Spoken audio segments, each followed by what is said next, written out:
Okay, boys and girls, I really enjoyed hearing from everyone there and just hearing about what they're looking forward to doing whenever things start to get a wee bit more back to normal and when lockdown is lifted. And for me, I'm looking forward to going and visiting my wee granny, who I haven't seen now for about 11 weeks. Because I saw her just before lockdown and we haven't been able to go and visit her since.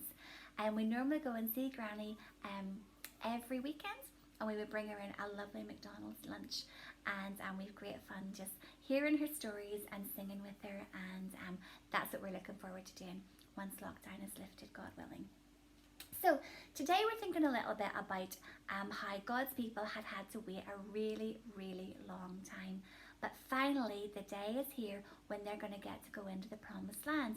Remember how God had promised Abraham way, way back near the very start of King's Kids Online. We learned about the promises that God gave to Abraham, how there was going to be a new land for God's people, how God's people were going to become so big in number that they wouldn't be able to be counted, and how through Abraham's family God was going to bless the whole world.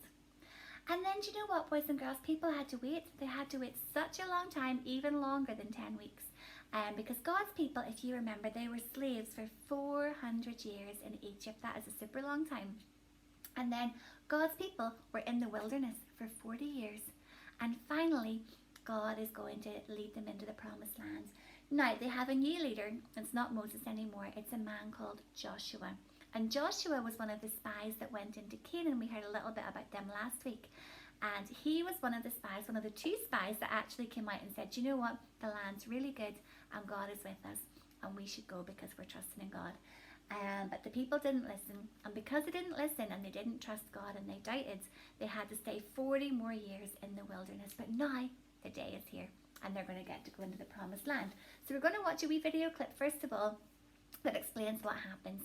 God has a really unusual way of getting into this big city of Jericho, and the people have to trust him, and so they do, and they get into Jericho. So watch the wee video clip and we will chat some more afterwards.